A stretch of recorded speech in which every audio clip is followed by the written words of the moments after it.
Hello दोस्तों, कैसे हैं आप सब। एक बार फिर से आप सबका स्वागत है आपके अपने चैनल टूरपीडिया हिंदी पर। दोस्तों, ये तो हम सभी जानते हैं कि आज के समय में $1 लगभग 83 भारतीय रुपयों के बराबर होता है। लेकिन क्या होगा जब ये एक भारतीय रुपया भी डॉलर के बराबर में पहुंच जाएगा? यानी अगर भारतीय $1 $1 के बराबर हो जाए तो क्या होगा? अगर आप भी इस सवाल का जवाब जानना चाहते हैं तो फिर वीडियो में आखिर तक बने रहिए। और अगर चैनल पर नए हैं तो चैनल को फटाफट से सब्सक्राइब भी कर लीजिए। अब भाई, ये तो हम सभी जानते हैं कि अमेरिकी डॉलर के मुकाबले अपना भारतीय रुपया आए दिन नया न्यूनतम स्तर छू रहा है। मतलब इसका लेवल गिरता जा रहा है। लेकिन यहाँ सबसे पहला और सबसे बड़ा सवाल ये उठता है कि हमें कैसे पता चलेगा कि कौन सी करेंसी आगे है और कौन सी पीछे। कुल मिलाकर हमें कैसे पता चलता है कि हमारी इंडियन करेंसी कमजोर है और डॉलर मजबूत? तो दोस्तों, ये पता चलता है एक्सचेंज रेट से। भारतीय रुपए और डॉलर का कंपैरिजन करें तो अगर आप 83 रुपए लेकर डॉलर में कन्वर्ट करने जाते हैं तो आपको केवल $1 मिलेगा और यही एक्सचेंज रेट है। अब आपके दिमाग में सवाल उठ रहा होगा कि ये एक्सचेंज रेट्स आखिर तय कौन करता है? इस सवाल पर मेरे हिसाब से आप सभी के दिमाग में सबसे पहला ख्याल भारतीय रिजर्व बैंक का ही आएगा। लेकिन ऐसा नहीं है। दरअसल भारतीय रुपए का एक्सचेंज रेट कोई एक संस्थान या संगठन तय नहीं करता है।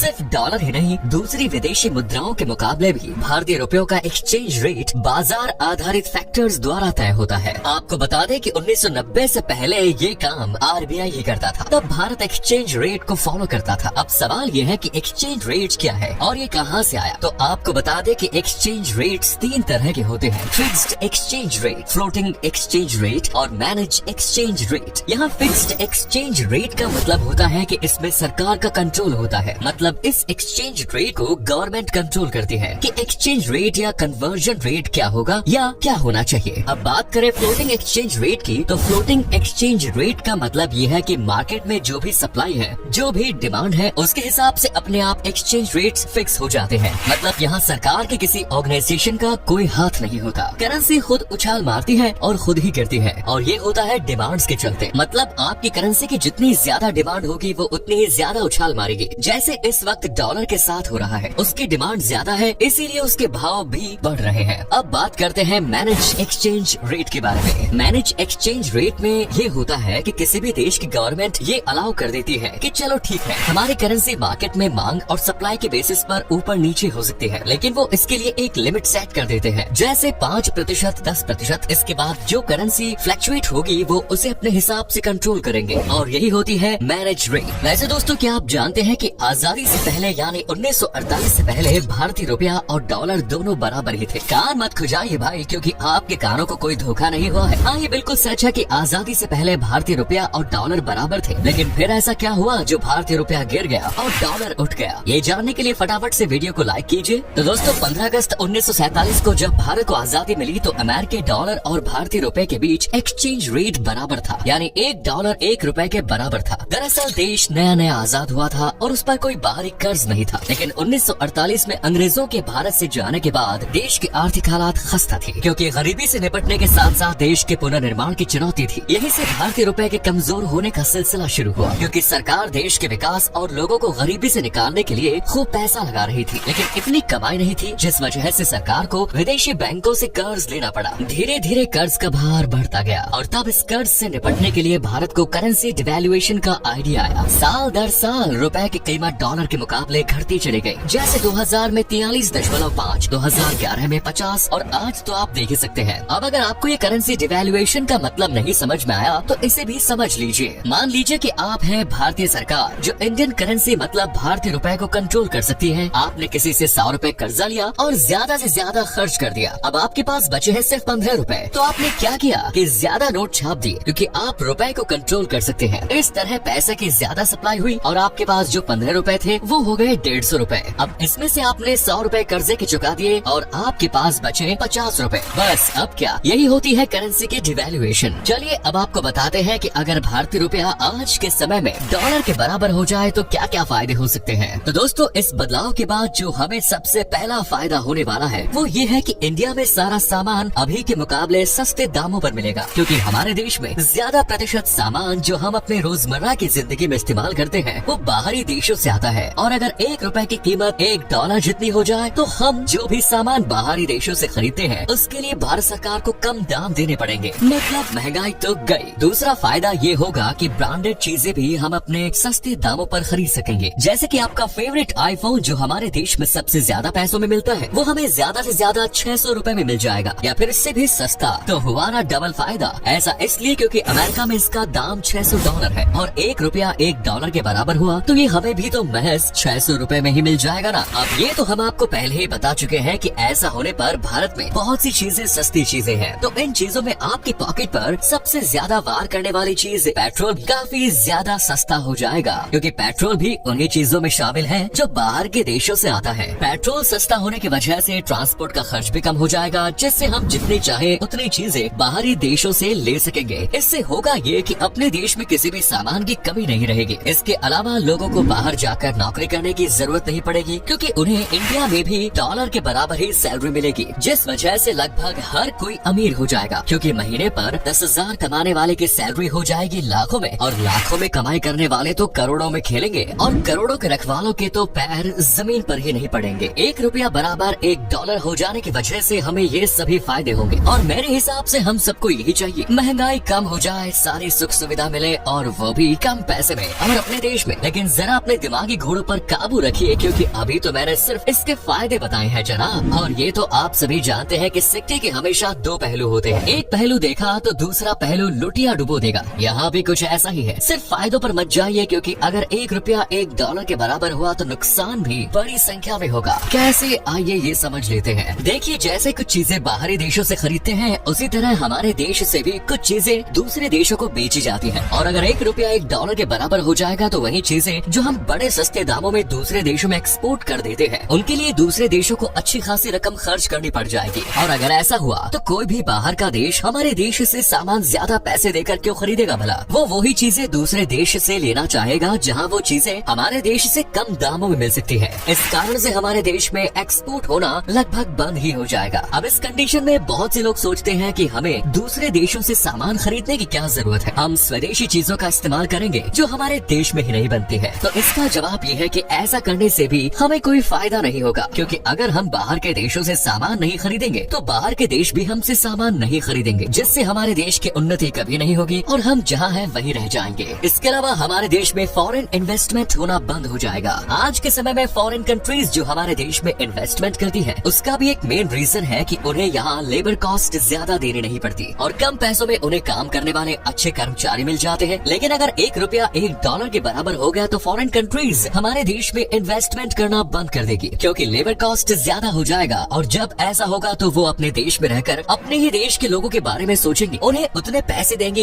यहाँ अपना दिमाग क्यों वेस्ट करेंगे। दोस्तों, आपको बता दें कि फॉरेन इन्वेस्टमेंट ज्यादातर हमारे देश के IT और सर्विस सेक्टर में किया जाता है, और हमारे देश की 60% GDP का योगदान इन्हीं सेक्टर से होता है। वहीं हमारे देश की आबादी का लगभग 27% हिस्सा ऐसा है जो इन्हीं सेक्टर्स में काम करके अपनी लाइफ चला रहा है। ऐसा होने पर लोगों को विदेशों में भी नौकरी मिलनी मुश्किल हो जाएगी। एग्जाम्पल से समझिए, मान लीजिए कि एक अच्छे भारतीय इंजीनियर को काम करने के बदले एक महीने में 75,000 रुपए मिल रहे हैं, और उसी के जितना होनहार इंजीनियर जो विदेश में काम कर रहा है उसे $3,000 मिल रहे हैं। अब अगर ₹1 के बराबर पहुंच गया तो $3,000 मिलने वाले लड़के की सैलरी सीधा $25,000 के आसपास ना पहुंच जाएगी। और अगर ऐसा करना पड़ा तो क्या कोई विदेशी कंपनी भारतीय को काम पर रखेगी? नहीं, बल्कि वो अपने देश के एम्प्लॉयज को ही पहले मौका देगी। इसके अलावा दोस्तों, अगर ₹1 के बराबर पहुंच गया तो भारत में जितने भी विदेशी घूमने के लिए आते हैं वो लगभग सब बंद हो जाएंगे, क्योंकि भारत में लोग आते ही इसलिए हैं क्योंकि उन्हें यहाँ काफी सस्ते में घूमने को मिल जाता है। जबकि अगर रुपया ऊंचा पहुंचा तो उनके सामने महंगाई का बवंडर आ जाएगा और वो यहाँ घूमना तो दूर झांकना भी पसंद नहीं करेंगे। बात करें फॉरेन कंपनीज की, अगर वे अपने सेटअप्स को यहाँ से बाहर ले जाएंगे तो वो अपने इन्वेस्टमेंट भी बाहर ले जाएंगे। इससे टैक्स पर बुरी मार पड़ेगी, और जब कोई प्रोडक्शन ही नहीं होगा तो टैक्स कहाँ से आएगा? तो दोस्तों, ये नुकसान होंगे। अगर भारतीय रुपया $1 के बराबर पहुँच गया तो एक्सपोर्ट बंद हो जाएगा, कंपनियां भाग जाएंगी और हमारे लोगों के सामने बेरोजगारी जैसी समस्याएं पैदा हो जाएंगी। इसे कंट्रोल करने के लिए सरकार फिर से करेंसी डिवैल्यूएशन का सहारा लेगी, लेकिन तब वो इस डिवैल्यूएशन के चक्रव्यूह में ऐसी फंसेगी कि बाहर निकलना बहुत मुश्किल या नामुमकिन ही हो जाएगा। इसीलिए सरकार और एक्सपर्ट्स कहते हैं कि भारत की करेंसी फिलहाल कमजोर रहे, उसी में हमारी भलाई है। लेकिन अगर आप फिर भी अपनी करेंसी को मजबूत करना चाहते हैं तो कुछ एक्सपर्ट्स की राय आपको बताता हूँ। एक्सपर्ट्स कहते हैं कि ये सही है कि डॉलर के मुकाबले रुपए की स्थिति लगातार खराब हो रही है, लेकिन अच्छी बात यह है कि दूसरे देशों की मुद्रा के मुकाबले इसमें काफी सुधार हुआ है। पाउंड, यूरो और अन्य मजबूत देशों के करेंसी के आगे भारतीय रुपए की स्थिति ठीक हुई है। अगर इंडियन करेंसी को मजबूत बनाना है तो लोगों को स्वरोजगार पर ध्यान देना चाहिए। सरकार को छोटे छोटे उद्योगों को बढ़ावा देना चाहिए और एक्सपोर्ट को अगर बढ़ा सके तो यहाँ हाथ पैर जरूर मार ले। तो दोस्तों अब आपको समझ में आ गया होगा कि अगर भारतीय रुपया डॉलर के बराबर हुआ तो क्या होगा। आई होप आपको आपके सभी सवालों के जवाब मिल गए होंगे। ऐसे अगर हमारी वीडियो ने आपकी नॉलेज में थोड़ा सा भी इंक्रीजमेंट किया है तो वीडियो को लाइक करना ना भूलें। चैनल से जुड़ना चाहते हैं तो लाल वाला बटन दबा दीजिए और उसके बगल में दिख रही घंटी भी प्रेस कर दीजिए ताकि आगे आने वाली कोई भी वीडियो आप मिस न कर पाए। धन्यवाद।